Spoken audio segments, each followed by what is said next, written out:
He was the boy with the Soviet Union birth certificate and a Nigerian heartbeat. To the world, he was Peter Odemwingie, the Oyibo maestro, a winger with the pace of a cheetah and the tactical brain of a European general. He was the golden boy who carried the hopes of 200 million people on his shoulders. But look at him today. He is a ghost in the world of Nigerian football. He doesn't appear on the punditry circuit. He doesn't offer commentary on our tactical failings. He doesn't engage in NFF administrative issues. He is a man who gave us everything, yet he has walked away into a world of quiet fairways and golf clubs. Why does a man who was the hero of our nation treat our football with such cold silence? Was he just a difficult character, as the establishment claimed, or was he a man ahead of his time, suffocated by a system that couldn't handle his truth? We go back to Tashkent, back to the dusty pitches of Nigeria, and into the heart of the battles that defined one of the most explosive careers in history.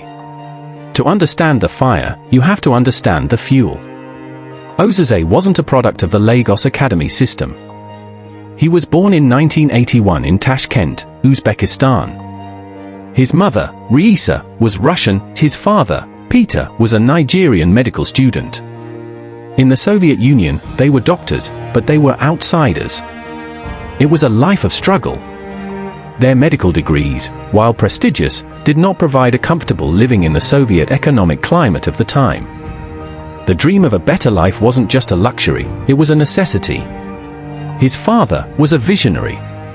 He looked at his son, barely a boy, and he saw something that nobody else did. He didn't just see a kid who liked to kick a ball, he saw a professional athlete waiting to be sculpted. He made a decision that would change his life forever. He decided that the future of his family, and specifically his son's career, wasn't in the cold or the rigid Soviet system, rather it was in Nigeria. He believed the raw, unrefined energy of Nigerian football would be the perfect soil for his son's talent to grow. So they packed their lives and moved. When they arrived in Nigeria, the shift was radical. Imagine moving from a world of cold to a world of heat, noise, and chaos. But Osaze didn't just adapt, he thrived. His father became his first coach, his first mentor, and his first critic. He instilled a level of discipline in him that most Nigerian players of that era simply didn't possess. He taught him that football wasn't just a game, it was a profession. Odemwingie didn't just walk into the Super Eagles, he crashed through the door. AFCON 2004, Nigeria was in crisis. After losing to Morocco in opening game and expelling 3 senior players, the team was desperate for a comeback. Then enter a 22-year-old from Belgium's La Louvière, Osaze Odemwingie. Second game against South Africa changed everything. Coming on for Nwankwo Kanu in the 67th minute, he dismantled Bafana in a 2-minute blitz. At the 81st minute, he latched onto an Okocha pass to fire a left-footed rocket. By the 83rd, he doubled his tally with a clinical right-footed finish. From that moment, he was no longer a backup, he was a starter alongside legends like Kanu and Okocha. But football is a game of light and shadows. In the semi-final against hosts Tunisia, the match went to penalties. Stepping up for the second spot kick, Odemwingie saw his effort saved by Tunisia goalkeeper. Nigeria lost 5-3 against the host nations. The image of a devastated Osaze weeping profusely on the pitch became iconic. Yet, he showed his grit days later, scoring his 3rd goal of the tournament against Mali to secure the bronze medal in the 3rd-placed match. He arrived in Tunisia as a stranger, he left as the new kid on block. He had tasted both the glory of the goal and the agony of the miss, becoming, in that moment, a true Nigerian hero. But here is where the story shifts. Osaze wasn't a yes man. In the Nigerian camp, there was an unwritten rule: keep your head down, accept the chaos, and respect the big men. Osaze had played in Russia. He had played in France. He knew what professionalism looked like. When he arrived in camp to find issues with logistics, poor organization, or questionable coaching decisions, he didn't stay quiet. He asked questions. He demanded better. To the establishment, this was trouble. To them, he was arrogant.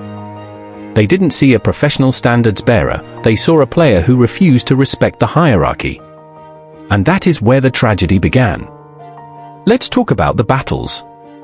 In 2011, the feud with Samson Siasia remains one of the most discussed chapters of his career. Before a friendly against Kenya, he left the camp. The reason? A disagreement over permission and, behind the scenes, a growing frustration with how the team was being managed.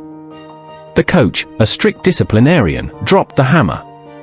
He suspended him. He made it about discipline. It was a public humiliation. Then there was Joseph Yobo, the captain, the face of the old guard.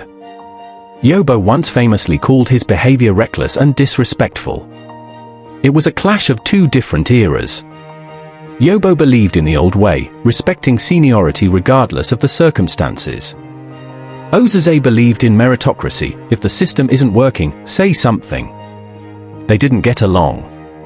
And then, the biggest heartbreak, Stephen Keshi.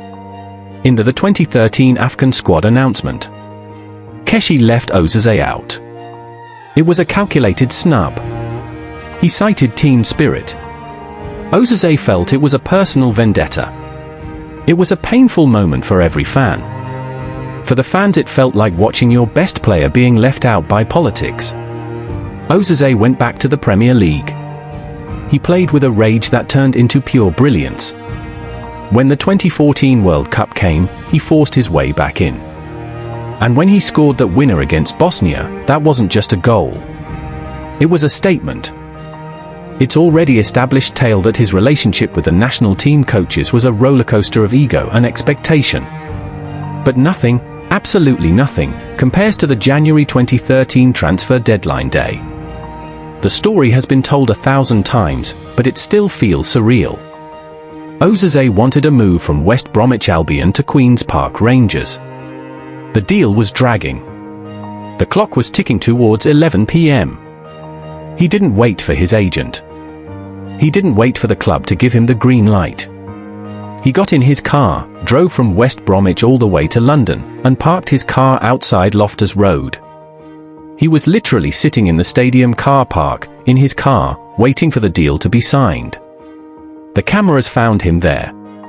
It was the height of his career, and he was acting like a kid trying to break into a concert. It was chaos. It was embarrassing to some, but to others, it was the ultimate sign of a man who was driven by pure, raw passion. He wanted to play so badly that he was willing to bypass every rule in the book to make it happen. That was Osaze, a man who lived at 100 miles per hour, even when the world told him to slow down. So, why the silence now? Why the total withdrawal from the sport he dominated? The truth is, Osaze lived through a career that would have broken a weaker man. He was the scapegoat for the 2011 failure. He was the hero of 2014. He was the guy who wore his heart on his sleeve and got burned for it. He realized that the politics of the Super Eagles weren't a game he wanted to play anymore. He needed peace. He found that peace on the golf course. It's a game of individual skill, quiet focus, and mental clarity. There are no coaches to fight with. No team captains to clash with. Just the ball, the club, and the path to the hole. No matter what you think of him, he is Peter Osaze Odemwingie. The boy from Tashkent who became the best wingers Nigeria has seen play.